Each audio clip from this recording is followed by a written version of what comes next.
Hi, love bugs. I wanted to be the one to read you this our weekly story this week, and I fully intended to actually get the story and read it to you, which I have it right here, but you can tell it is very large. It is a big book, and it was just presenting too many challenges to have it in the screen and have me sitting there reading it to you.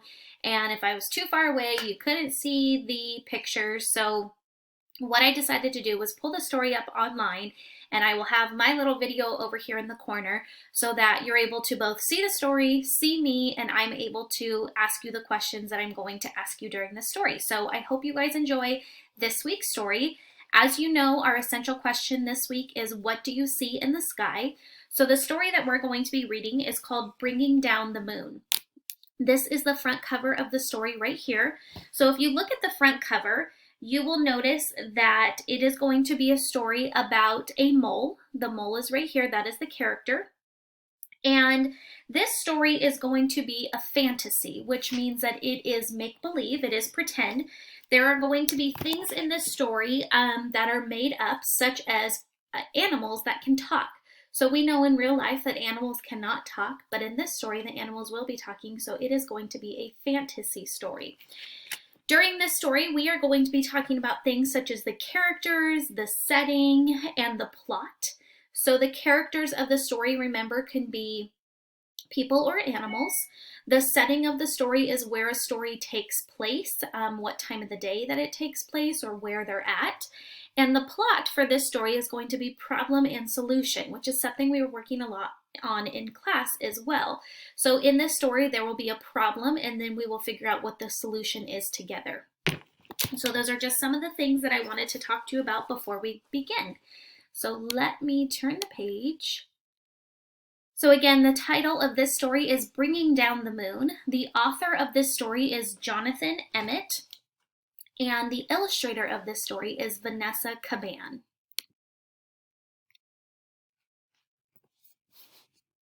Hot diggity, exclaimed Mole as he burrowed out of the ground one night.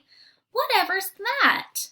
The moon was hanging in the sky above him like a bright silver coin. Mole thought that it was the most beautiful thing he had ever seen.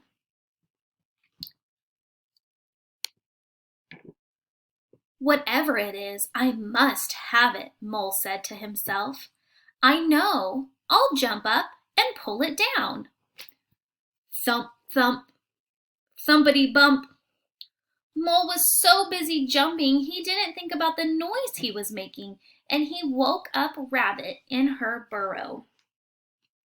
I want you to look at the illustrations on this page and tell me, what is the setting of the story? What time of day is it? Where are they at? What is the setting? The setting of this story would be in a field at nighttime.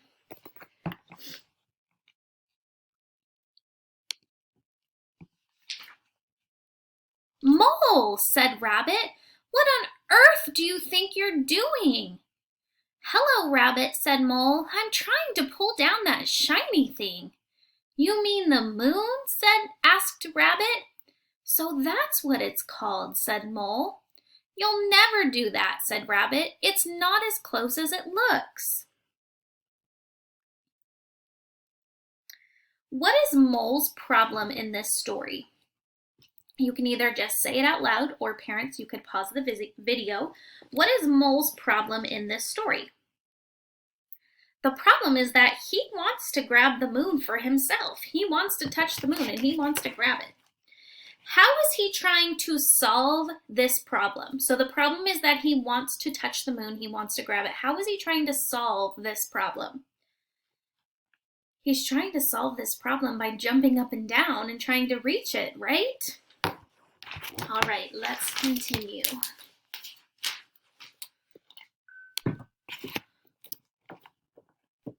But Mole would not give up. I know, he thought. I'll get a stick and poke it down. He found a long stick and poked it up at the moon. Swish, swish, swishity, swish. Mole was so busy poking that he tripped over Hedgehog in his bed of leaves. When we're reading stories, we can be making predictions. Remember, making a prediction is thinking ahead of what's going to happen next. So on these pages, I read that Mole is using a stick to try to poke down the moon, but it doesn't work. So I'm going to predict that Mole will try another way to get the moon down. I will read on to find out if I'm correct. Do you guys think that he's going to try another way? I feel like Mole is pretty determined to get that moon down. So I would love for you to make a prediction. What do you think he's going to try to do next? Mole, grunted Hedgehog. What are you up to? Hello, Hedgehog, said Mole. I'm trying to poke down the moon. You'll never do that, said Hedgehog. It's not as close as it looks. So far in this story, Mole has met two different animals. He has met Rabbit and Hedgehog.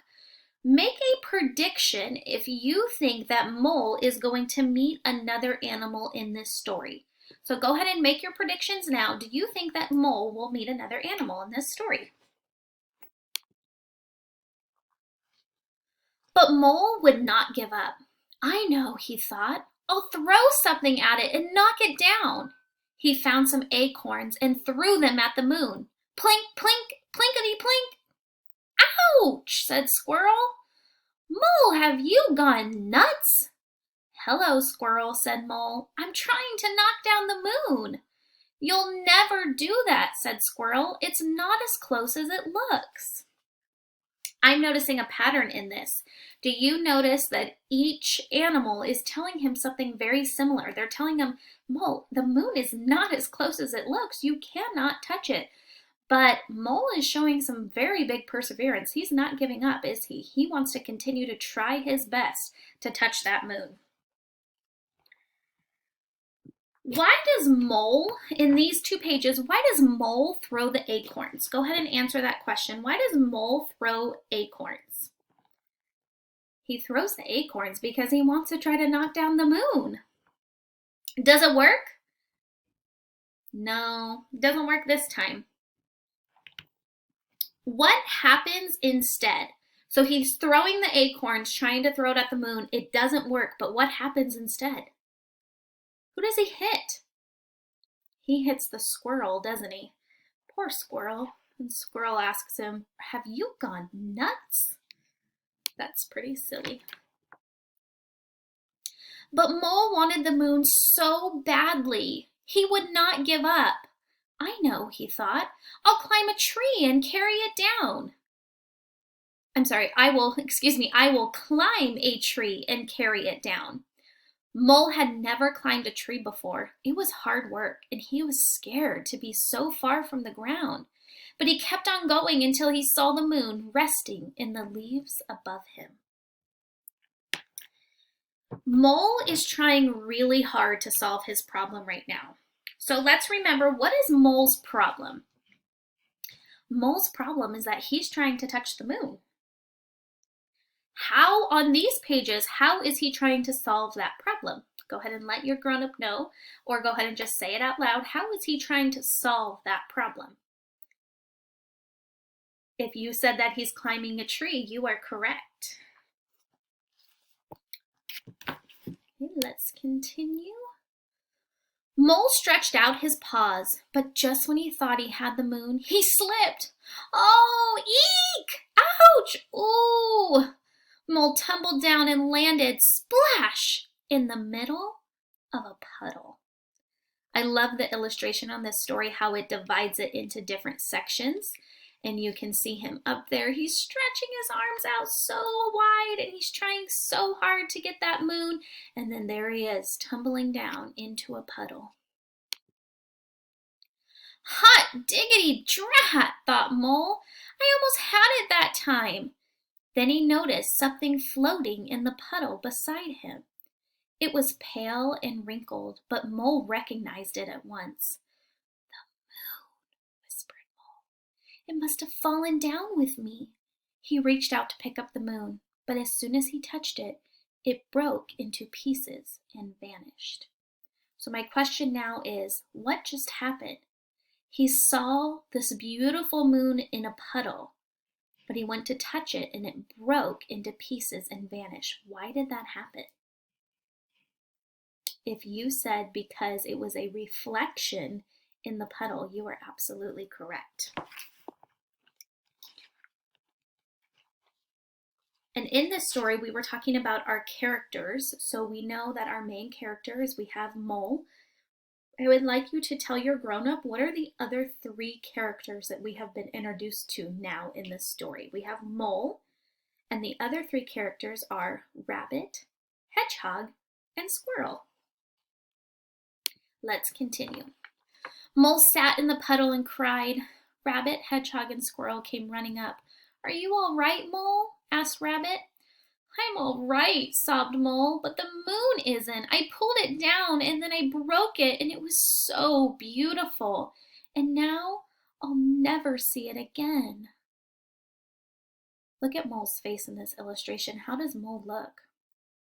If you said sad, I agree. He does look so sad, and you can hear in his tone of voice. That is something we practice in class, is expression fluency. And you can hear in his tone of voice that he is just so sad because he thinks that he destroyed the moon. Oh, Mole, said Rabbit, you couldn't have pulled down the moon, and you couldn't have broken it, said Hedgehog. And you'll certainly see it again, said Squirrel. Look! High up in the sky above them, the moon was coming out from behind a cloud. Oh, whispered Mole, and it's just as beautiful as ever. I think that Mole has some pretty special friends. Would you agree? That Hedgehog, Rabbit, and Squirrel are being so kind to him, and they're really trying to encourage him and show him not to be sad, and that there's still the beautiful moon to look at. Mole, Rabbit, Hedgehog, and Squirrel stood and stared up at the moon together. It is beautiful, said Rabbit. Very beautiful, said Hedgehog. Very beautiful indeed, said Squirrel. Yes, said Mole, but it's not as close as it looks. So what did Mole learn? The animals are all so excited to look at the moon, and we can make a prediction that Mole will stop trying to get the moon down now. Because in this story, he said, it's not as close as it looks, which if you remember was what all 3 of his animal friends were trying to tell him, right? So let's find out what happens. This is the last page. Ignore this page over here. That's a different story, but this is the last page of the story. It has no words on it, but remember in kindergarten, we learn that an illustration can help tell a story. So if we look at that illustration, Mole is sitting there, he looks very happy, and he's just looking at the moon. So do you think he's going to continue to try to pull it down? I don't think so either. I think he realizes that it's too far away, but instead he's just going to sit back and enjoy how beautiful it is. So I hope that you guys loved that story. It is a very special and fun story, so I hope you guys enjoyed it, and I will be talking to you soon. Bye, everyone.